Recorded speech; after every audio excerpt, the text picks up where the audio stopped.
Capres nomor urut 1 Anies, Capres nomor 2 Prabowo, dan Cawapres nomor 3 Mahfud melakukan kampanye.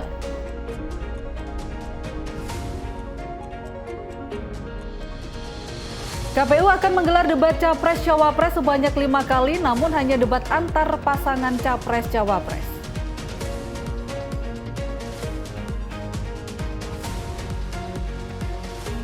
Prabowo membagikan makan siang dan susu gratis kepada 7.000 santri di Ponpes Miftahul Huda, Tasikmalaya, Jabar.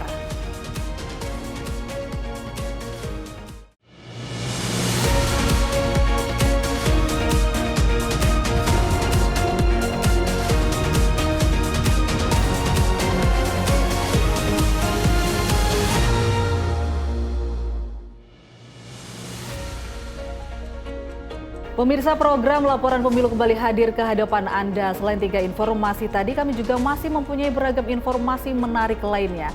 Bersama saya, Catherine Ellison, kita ikuti Laporan Pemilu selengkapnya.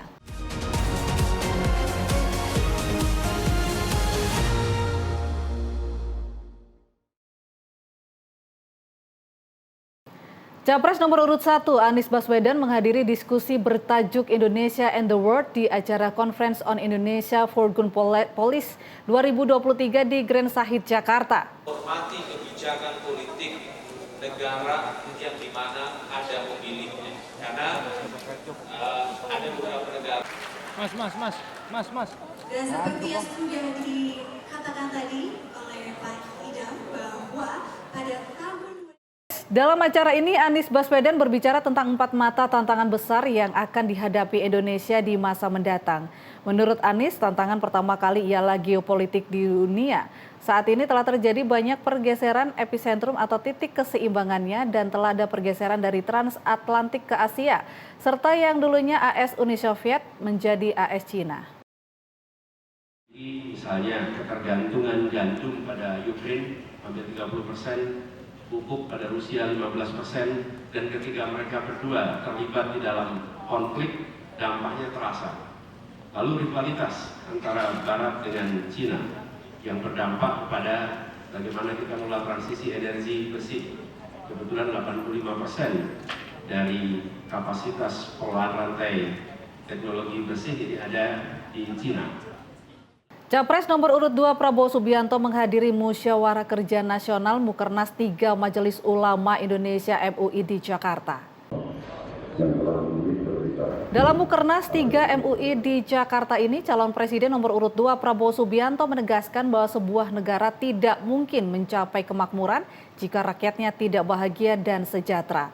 Lebih lanjut, Prabowo mengutip satu ajaran dari Imperium Ottoman yang seharusnya menjadi pedoman dan pelajaran bagi para pemimpin. Prabowo mengingatkan kepada para calon pemimpin bangsa Indonesia agar memimpin negeri ini dengan adil untuk bisa mencapai kesejahteraan dan kemakmuran. Kita tidak mungkin mencapai kemakmuran kalau rakyat tidak bahagia dan sejahtera. Tidak ada rakyat yang bahagia dan sejahtera tanpa pemerintah yang bersih dan adil. Tidak ada tentara yang kuat tanpa uang. Tidak ada uang tanpa kemakmuran. Tidak ada kemakmuran tanpa rakyat yang bahagia dan sejahtera. Calon Wakil Presiden nomor urut 3 Mahfud MD melakukan safari politik dengan keliling ke sejumlah tempat di Jawa Timur, diantaranya ziarah ke makam gurunya dan para pendiri Nahdlatul Ulama atau NU.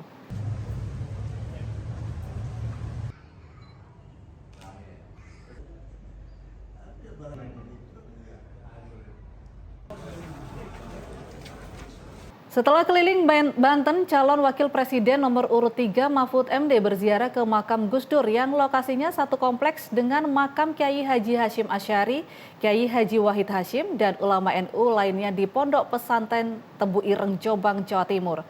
Mahfud mengaku selalu ingat pesan Gus Dur jika jadi pejabat agar masuk dan keluarnya nyaman serta tidak membebani orang.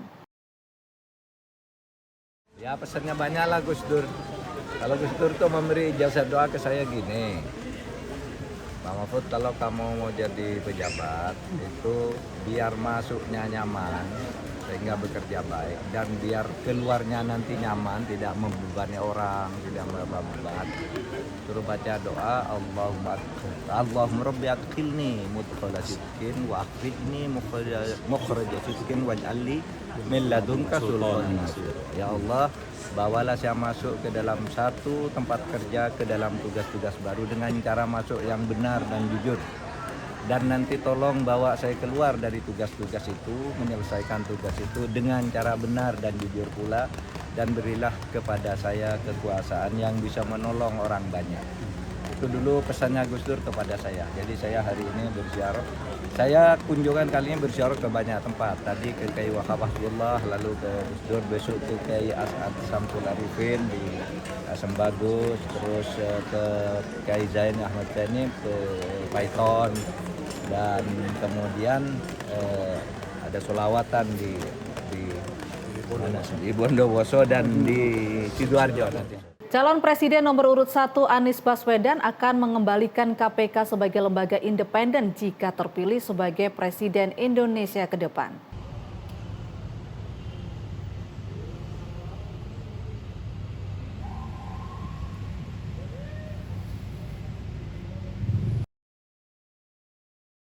Calon Presiden nomor urut 1 Anies Baswedan menghadiri dialog pers yang merupakan rangkaian menuju Hari Pers Nasional 2024 di Gedung Persatuan Wartawan Indonesia (PWI).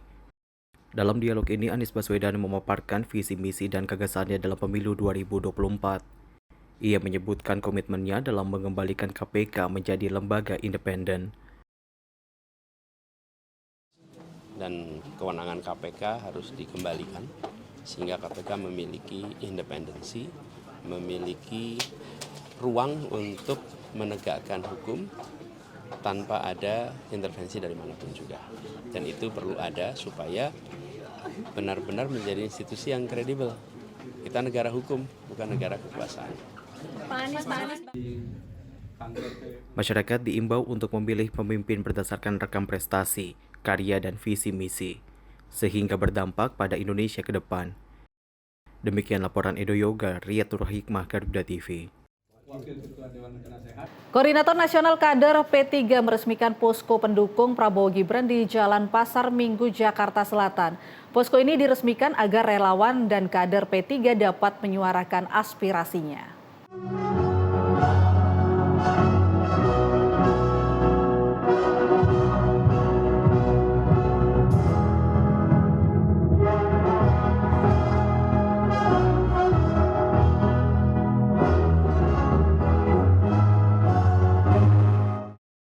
Peresmian posko koordinator nasional Kornas ini juga dihadiri oleh Ketua Presidium Kornas Kader P3 Azazi, juru bicara Abdul Syukur Sangaji, dan tim penggalangan TKN Prabowo Gibran Sangap Sarbakti. Posko pendukung Prabowo Gibran ini diresmikan agar relawan dan kader P3 dapat menyuarakan aspirasinya. Adalah kader yang militan, kader yang ikhlas dalam berjuang, dan kader yang memiliki banyak pengikut. Ya, jadi kalau mereka hadir, satu orang itu representasi bisa satu kabupaten, bisa satu kota, bisa satu daerah. Nah, sehingga dengan masuknya kader P3 ini, seperti saya sampaikan tadi, kami semakin yakin bahwa Pak Prabowo dan Pak Gibran akan menang satu putaran, insya Allah. Ya. Ke depan kami akan koordinasi dengan rekan-rekan kader P3 ini, baik di tingkat nasional maupun di tingkatan TKD. Ya, waktu kita sebetulnya sudah dekat dengan pemilu. Ya, kami akan terus melakukan aksi-aksi turun ke rakyat, bertemu rakyat di akar rumput bersama kader P3. Mungkin tambahan dikit dari. Kader P3 diyakini memiliki banyak pengikut sehingga dapat menjadi kekuatan untuk mendukung Prabowo Gibran menang di satu putaran. Demikian laporan Nurmalita Anwar, Asep, Garuda TV.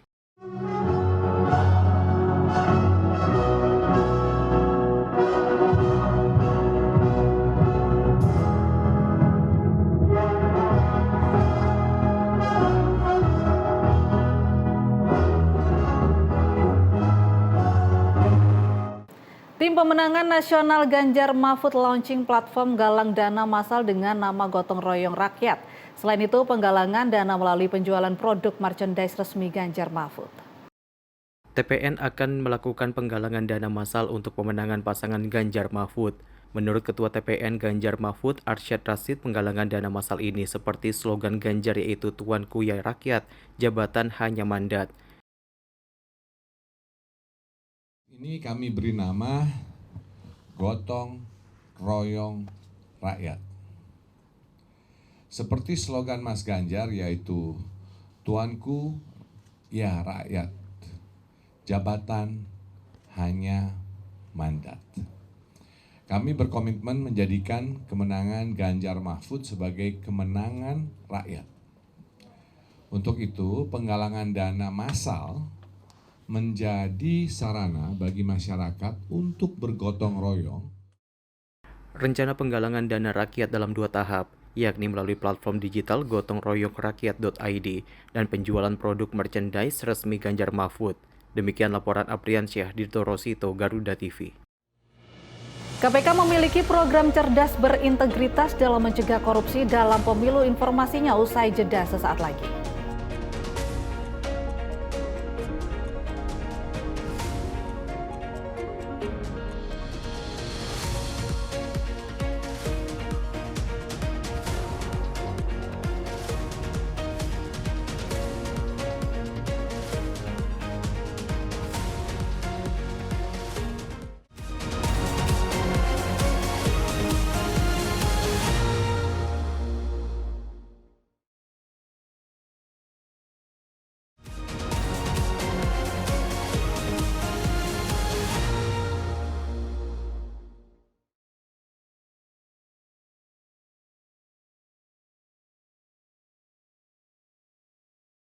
Kembali Anda menyaksikan laporan pemilu Garuda TV. Pemirsa, KPK memiliki program cerdas berintegritas dalam mencegah korupsi dalam pemilu. KPK juga akan mengawasi anggaran pemilu 2024 sebesar 70,5 triliun rupiah. Beserta dengan KPU Bawaslu untuk sama-sama mendeklarasikan menjadi peserta yang berintegritas. Tenaga pendidikan, Bapak, Ibu, dan hadirin yang saat Rakornas Pendidikan Anti Korupsi di Gedung Bidakara, Jakarta, Deputi Pendidikan dan Peran Serta Masyarakat KPK, Wawan Wardiana mengatakan KPK punya program untuk mencegah korupsi, yakni Program Cerdas Berintegritas atau PCB.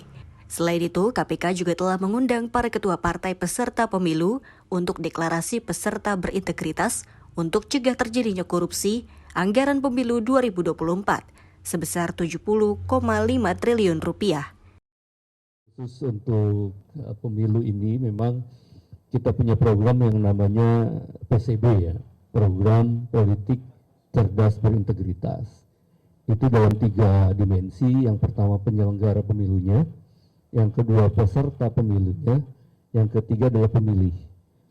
Nah, 3 dimensi ini yang kita libatkan di dalam program Politik Cerdas Berintegritas ini, KPU, kemudian Bawaslu, kemudian DKPP, termasuk daerah, KPUD itu sudah dilibatkan juga. Kita undang ke KPK dalam program ini.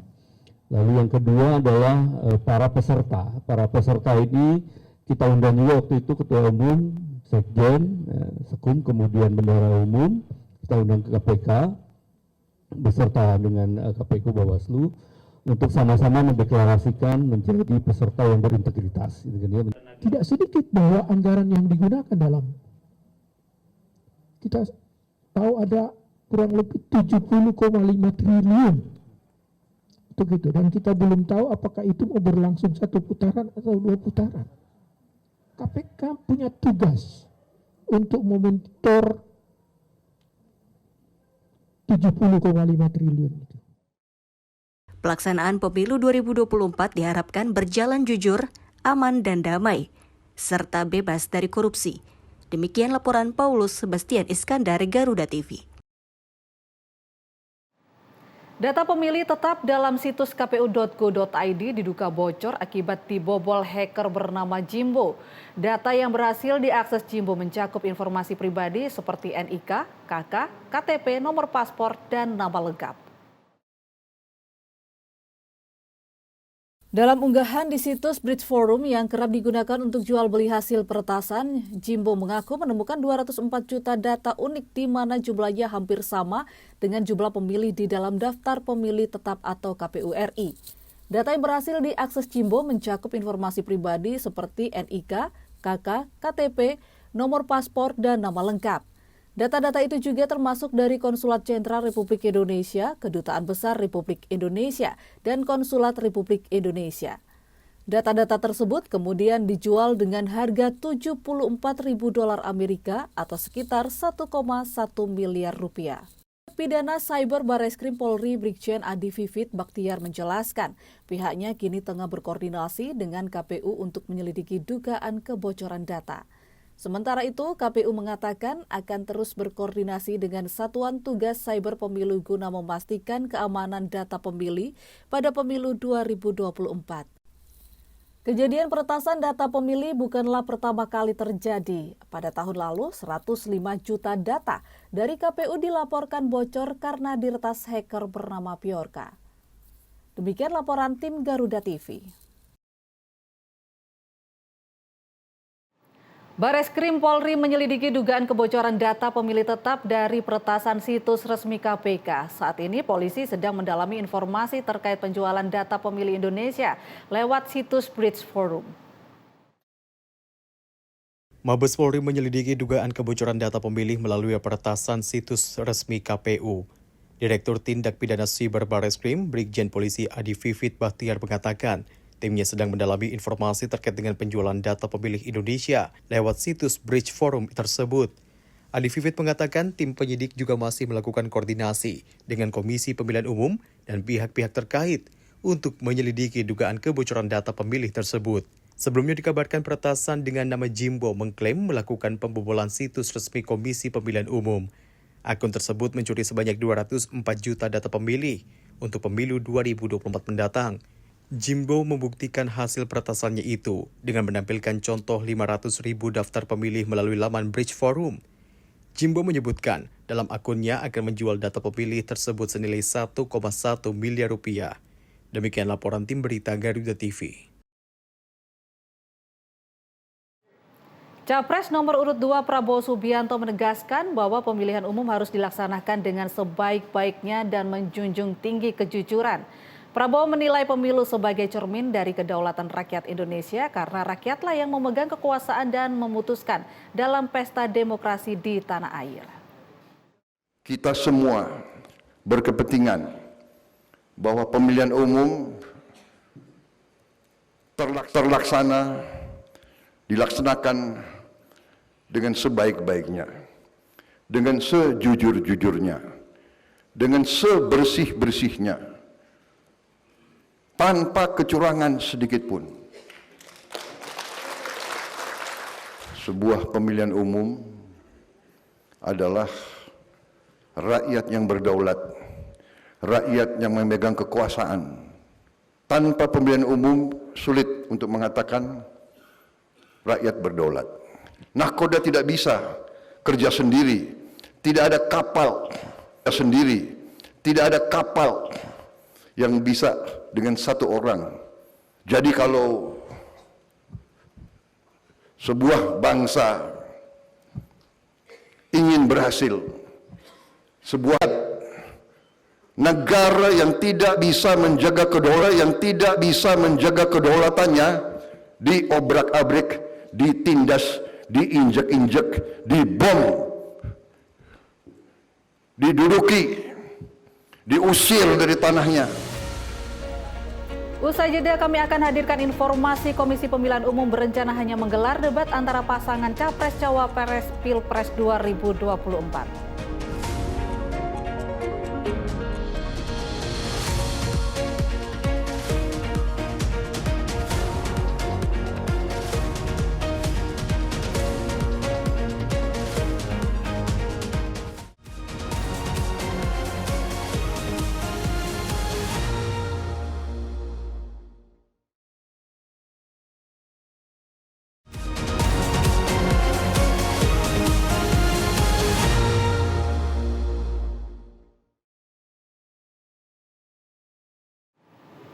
Kembali Anda menyaksikan laporan pemilu 2024 Garuda TV.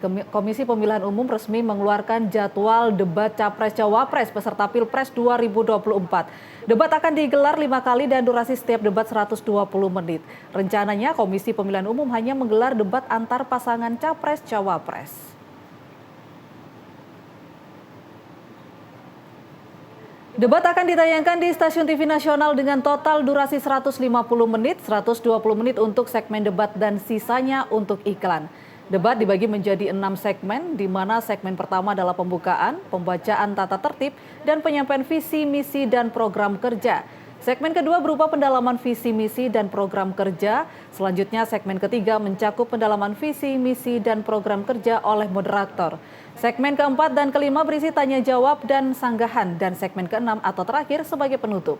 Rencananya Komisi Pemilihan Umum hanya menggelar debat antar pasangan Capres-Cawapres sebanyak 5 kali. KPU beralasan tidak adanya sesi debat tersendiri Capres dengan Capres maupun Cawapres dengan Cawapres agar masyarakat dapat melihat pasangan calon presiden dan calon wakil presiden sebagai sebuah kesatuan.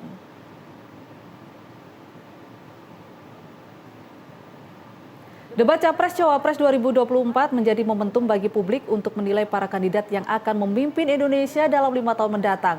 Para kandidat yang bakal menempati kursi orang nomor 1 dan 2 Indonesia akan diuji gagasan serta visi dan misinya. Komisi Pemilihan Umum telah mengumumkan jadwal debat Capres-Cawapres yang diikuti 3 pasangan calon, yakni Anies Baswedan, Muhaimin Iskandar, nomor urut 1, Prabowo Subianto dan Gibran Raka Buming Raka, nomor urut 2, dan Ganjar Pranowo Mahfud MD, nomor urut 3. Lantas apa saja barometer yang perlu diperhatikan masyarakat dalam menilai para kandidat? Kita akan membahasnya bersama pengamat politik dari Universitas Trunojoyo Madura Surokim Abdul Salam. Langsung saja kita sapa melalui virtual Zoom. Selamat sore Pak Surokim. Selamat sore Mbak Kati, selamat sore pemirsa Garuda TV. Ya, Pak Surokim, sebentar lagi debat pertama ini sudah akan dilakukan. Debat Capres-Cawapres akan dilakukan oleh Komisi Pemilihan Umum sebagai sosialisasi penyampaian visi misi para kandidat Capres dan Cawapres untuk pemilihan presiden tahun 2024 pada 14 Februari mendatang. Anda melihatnya sebagai seperti apa sebagai pengamat politik? Nantinya debat pertama yang akan dilakukan para kandidat sendiri. Ya, tentu debat pertama itu yang paling ditunggu-tunggu ya biasanya, karena kan biasanya publik Indonesia selalu penasaran terhadap apa yang akan disampaikan oleh kandidat. Dan sebagaimana hasil survei memang pengaruhnya lumayan signifikan ya, antara 12 sampai 14%. Itu kalau dalam kompetisi yang ketat, kompetisi yang super kompetitif, itu angka yang memang sangat signifikan, sehingga debat publik dalam pandangan saya adalah momen untuk tidak disia-siakan para kandidat guna meyakinkan kepada pemilih Indonesia, karena kan ini akan ditonton oleh jutaan pemilih Indonesia dan bisa menjangkau seluruh voters di Nusantara.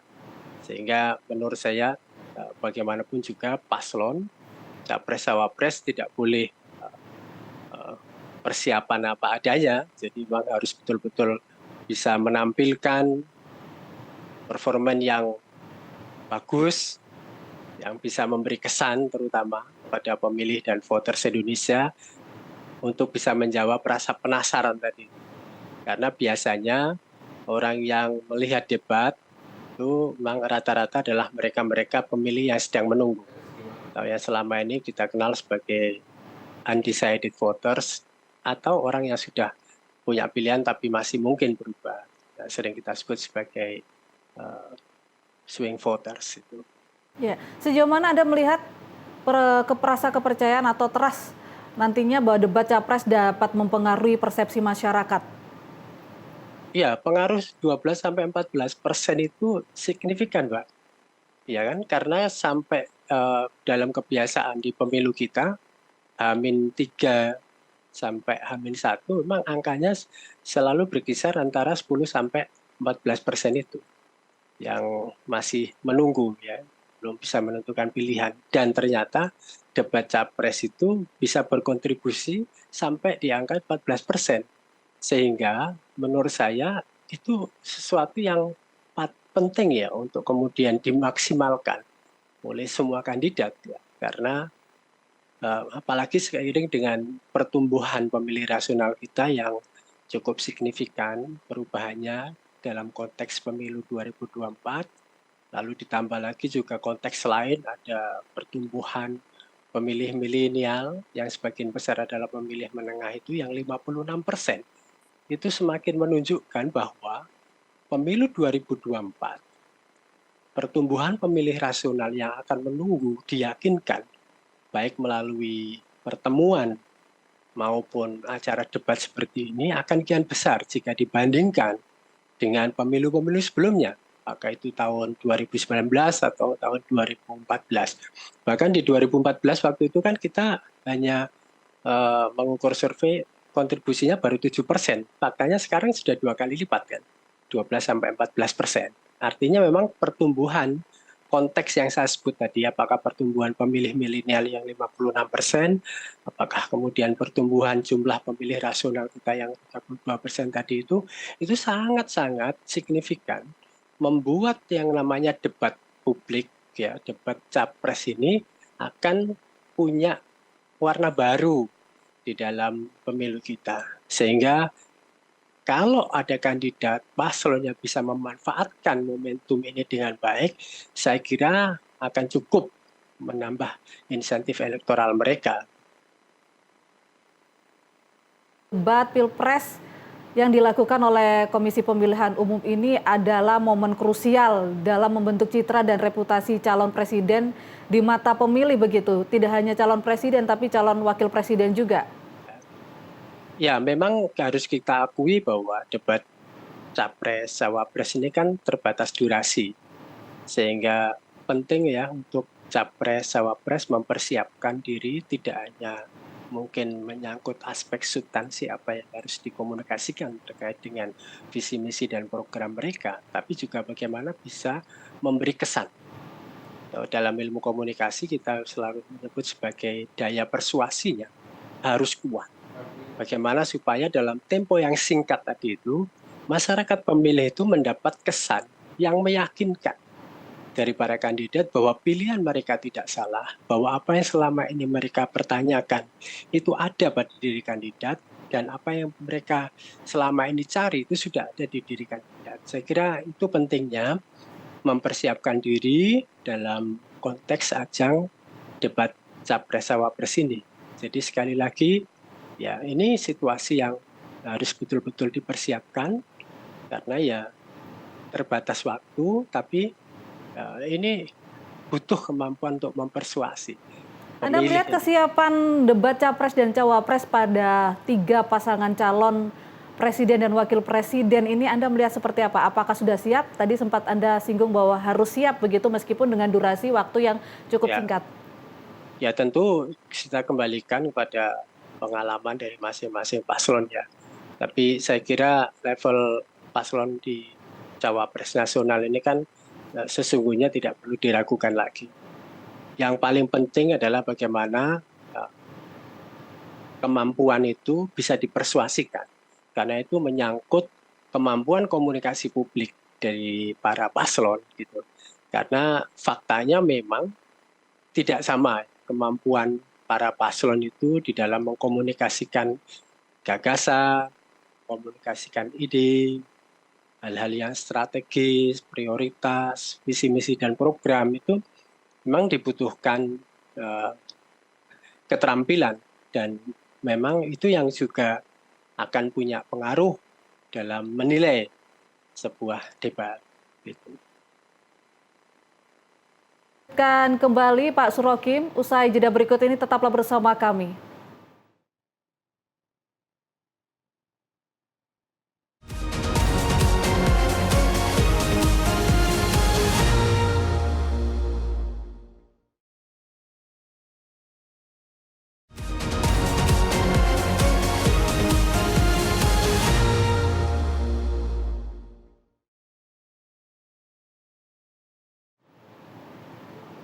Terima kasih Anda masih bersama kami di Laporan Pemilu dan kita masih membahas terkait dialog kita pada sore hari ini dan masih bersama narasumber kita dari Universitas Trunojoyo Madura, Bapak Surakim Abdul Salam. Pak Surakim, kita lanjutkan kembali. Kalau tadi Anda melihat, Anda menjelaskan bahwa memang harus siap para paslon, 3 paslon kita ini, calon presiden dan juga calon wakil presiden. Nah, menurut Anda sejauh mana sih debat capres dapat mempengaruhi dinamika popularitas dan elektabilitas calon presiden? Tadi juga sempat Anda jelaskan bahwa nanti kaum milenial ini tentunya berpengaruh, sangat berpengaruh bagi pemilihan presiden tahun 2024 mendatang.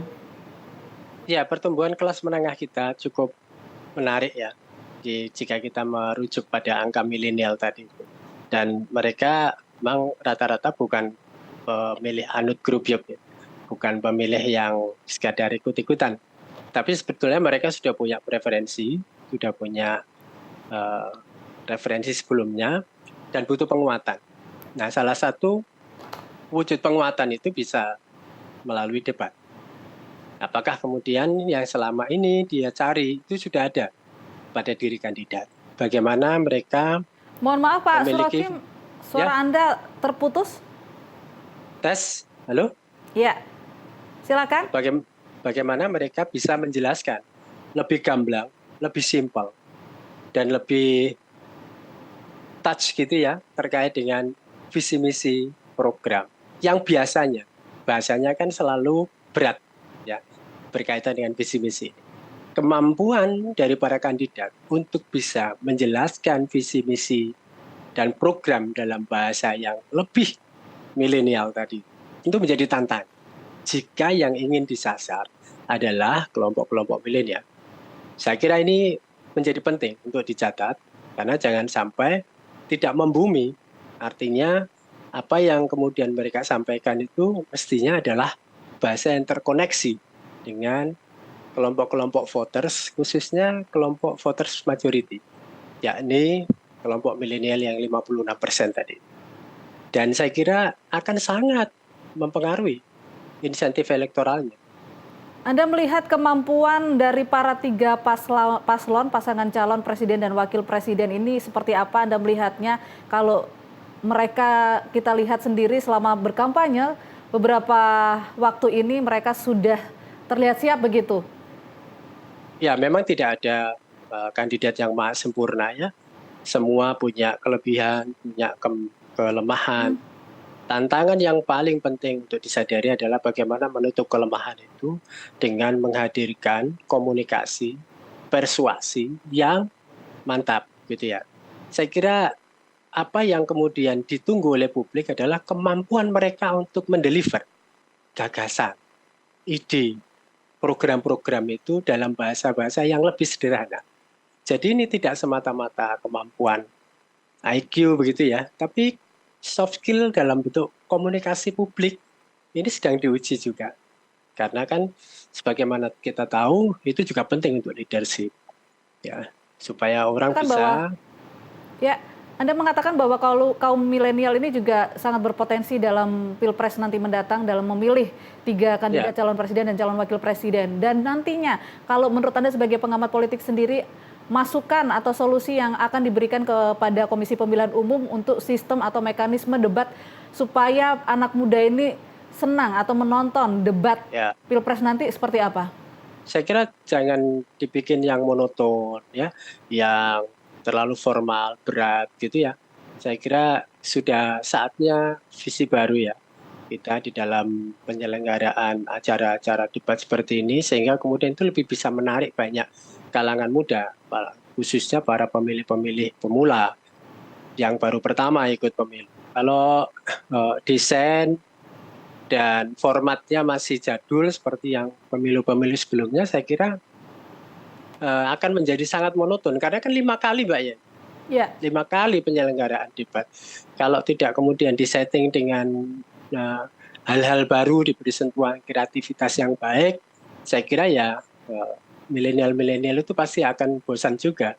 Tapi biasanya nih ya, untuk debat pertama akan selalu ditunggu, akan sangat banyak yang meminat. Jadi poin penting itu adalah pada debat perdana. Perlukah ada hiburan atau format lain begitu Pak Surokim? Ya, saya kira penting ya. Itu kan bagian dari kreativitas yang saya sebut tadi itu. Jadi supaya kemudian tidak terlalu berat, tidak terlalu formal. Yang anak-anak muda milenial sekarang itu kan sukanya yang santai-santai saja, yang edukatif, ya, yang bisa memberi inspirasi. Dan saya kira KPU harus bisa mengadopsi acara seperti itu sehingga debat itu tidak berlangsung seperti apa ya istilahnya, aduh, yang penuh apa ya, yang penuh mencekam gitu ya istilahnya, scary itu. Saya kira itu sudah tidak kontekstual saat ini.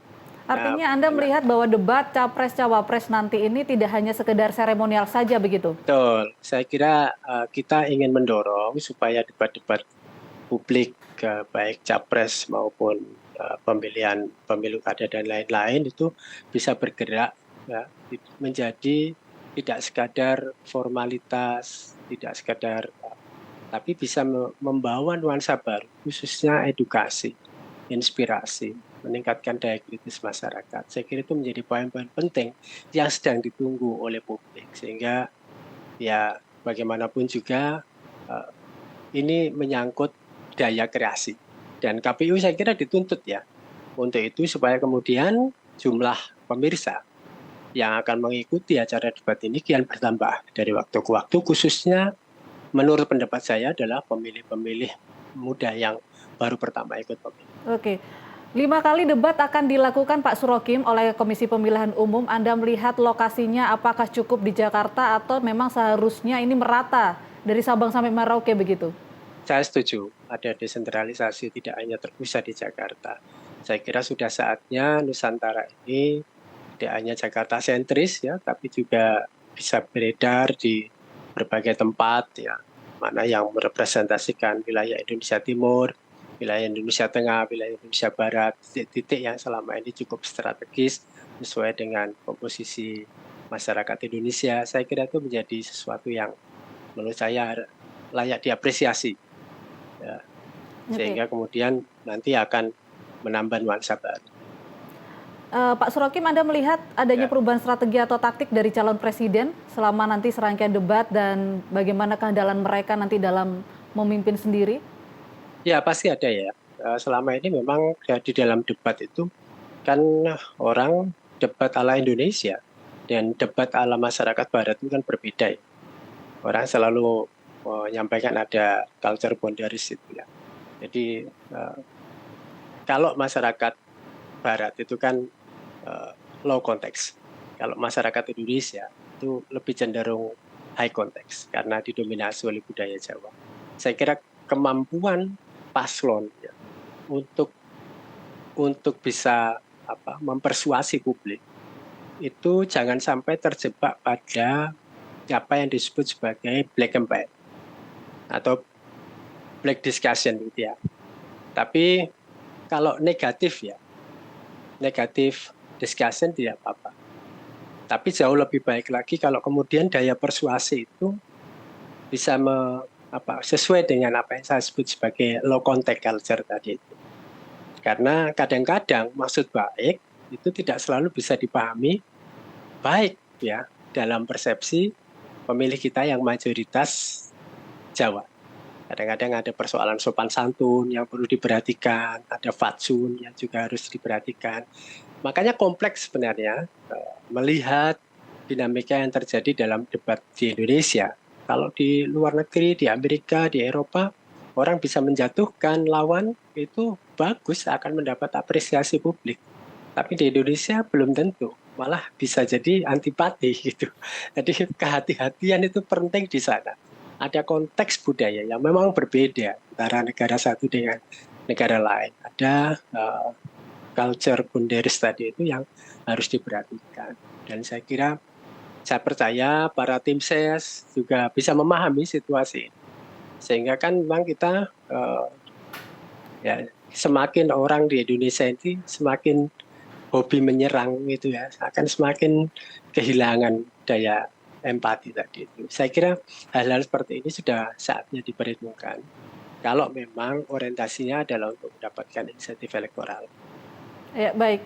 Pak Surokim, pesan singkat kepada para 3 paslon kita yang nantinya akan mengikuti debat pertama pada 12 Desember mendatang. Ya, saya kira manfaatkanlah momentum yang sedang ditunggu-tunggu publik ini. Hadirkan nuansa baru. Hadirkan hal-hal baru. Termasuk bagaimana menawarkan visi, misi, program yang sesuai dengan perkembangan zamannya, perkembangan lingkungannya, dan sampaikan dengan cara persuasi yang hebat, sehingga dalam tempo yang singkat itu orang bisa punya keyakinan bahwa kandidat yang sedang digadang-gadang ini memang betul pilihannya melalui debat presiden. Dan tentu yang paling penting tidak hanya sekedar soal transformasi komunikasi tadi itu, tapi juga harus edukatif. Kata kunci itu yang sedang ditunggu oleh publik, sehingga para kandidat yang bertarung tidak hanya butuh kemampuan untuk kompetensi tadi yang bagus, tapi bagaimana daya persuasinya juga harus kuat. Oke, baik. Terima kasih Pak Surokim Abdussalam selaku pengamat politik dari Universitas Trunojoyo Madura, dan kita berharap debat Capres-Cawapres tanggal 12 mendatang ini berjalan dengan lancar, dan seperti tadi pesan Pak Surokim adalah harus edukatif supaya masyarakat ini bisa memilih tepat siapa pemimpin mereka pada 5 tahun mendatang. Usai jeda kita akan kembali lagi, tetaplah bersama kami di Laporan Pemilu.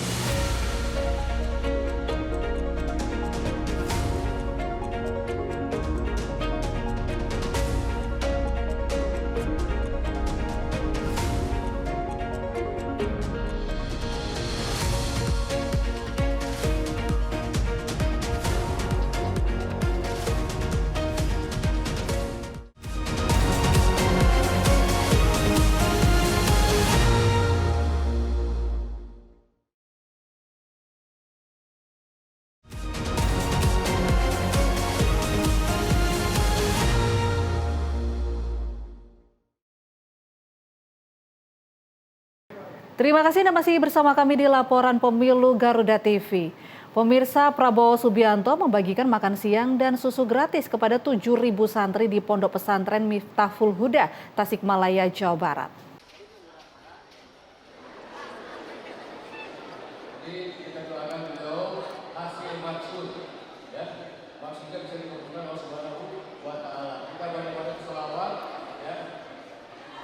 Makan siang dan susu gratis untuk siswa di sekolah adalah salah satu program yang diusulkan Prabowo untuk mencegah stunting atau kekurangan gizi. Selain itu, Prabowo juga meminta doa kepada para santri dan santriwati untuk dijabah niat dan cita-cita baiknya untuk melanjutkan kepemimpinan Presiden Jokowi.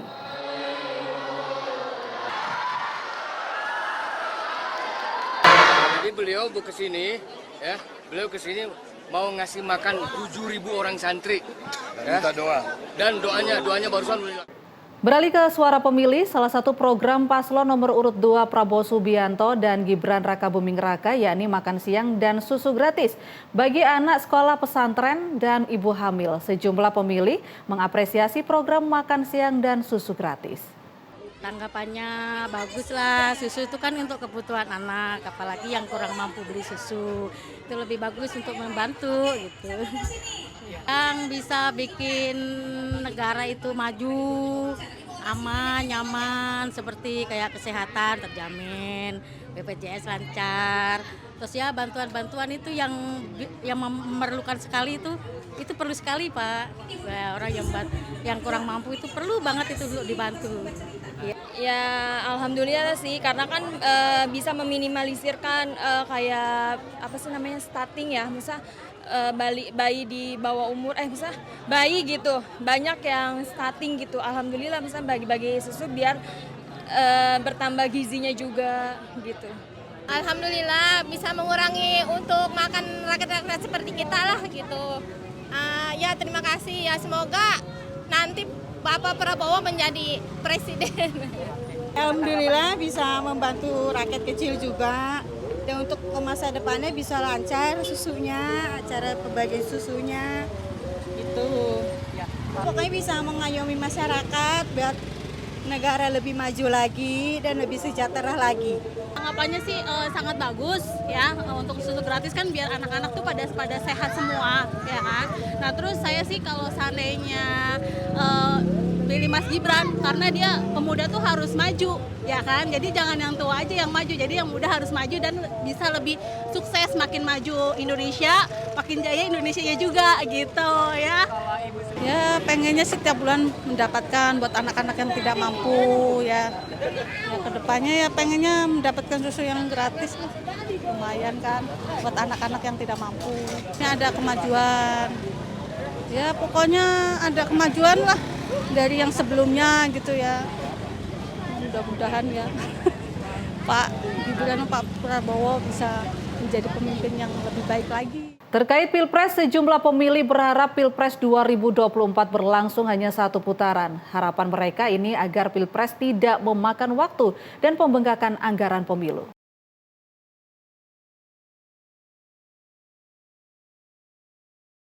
Sejumlah pemilih menyuarakan harapannya agar Pilpres 2024 hanya berlangsung dalam 1 putaran. Harapan ini untuk menghindari kerumitan serta meminimalkan pengeluaran anggaran pemilu. Pemilih menilai sistem 1 putaran akan mengoptimalkan efisiensi waktu dan anggaran serta meminimalisasi potensi ketegangan politik. Kalau bisa sih 1 putaran ya. Alasannya kenapa milih 1 putaran supaya anggarannya juga nggak terlalu banyak keluar. Terus kalau gua 1 putaran kan jadi lebih cepat gitu lah ketahuan presidennya, karena kan udah kepo juga nih siapa presiden selanjutnya pengganti Pak Jokowi. 1 putaran. Allah yakin 1 putaran. Karena emang feeling aja sih udah yakin, semoga dan insya Allah pasti 1 putaran. Enggak dong, 1 harus. 1 putaran aja sih, karena kan pemilu itu kan yang pasti kan anggarannya nggak kecil ya bagi negara. Udah gitu kan agenda pemilu yang setahu saya kan serentak ya sampai ada pilkada. Jadi kalau sampai 2 putaran rasanya akan buang-buang biaya juga, mubazir waktu juga, jadi akan lebih efisien 1 putaran sih. Baiknya sih gitu. Sementara itu terkait data pemilih tetap dalam situs kpu.go.id yang diduga bocor mendapat tanggapan pemilih, mereka mempertanyakan sistem keamanan cyber KPU RI. Oh ya saya sudah membaca juga sih dari berita ya terkait bocornya data masyarakat oleh KPU ya. Nah itu maksud saya data yang di KPU. Yang pertama yang harus dilakukan adalah tentu Ketua KPU harus bertanggung jawab ya terhadap hal ini. Karena mau bagaimanapun data kita itu adalah privasi kita. Dan kita sudah mempercayakan data kita ke pemerintah, tapi ternyata pemerintah tidak menjaganya dengan baik. Ya saran saya sih ke depannya mohon diperbaiki. Yang pertama untuk masalah ini dulu ya, untuk masalah ini dulu tolong selesaikan bagaimana baiknya dan mohon kedepannya ini diperbaiki benar-benar karena ini seringkali berita ini ada di masyarakat gitu. Gitu sih kalau dari saya. Berita terkait data bocor gitu itu ya sangat-sangat tidak profesional dan harus bertanggung jawab terutama ketua KPU-nya. Kalau menurut saya kenapa selevel KPU itu datanya bisa kertas ya, kenapa bisa sampai bocor dan takutnya kan di beritanya itu dijual secara ilegal ya. Ya takutnya akan membahayakan karena kan data pribadi ya. Itu sih menurut saya. Ya, saya sebenarnya agak kecewa juga ya selevel KPU yang levelnya tingkatnya nasional bisa bocor gitu datanya, padahal itu kan data rahasia nggak boleh sembarangan disebar ke publik gitu ya. Nah makanya ini jadi perhatian buat kita semua sih sebetulnya. Harusnya security-nya KPU jauh lebih bagus lah dibanding yang sifatnya company atau korporasi biasa gitu.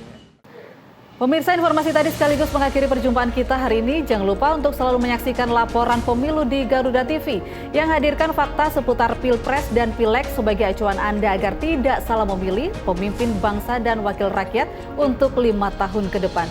Jangan golput dan mari meriahkan pesta demokrasi dengan gembira. Saya Catherine Ellison pamit undur diri. Terima kasih dan sampai jumpa.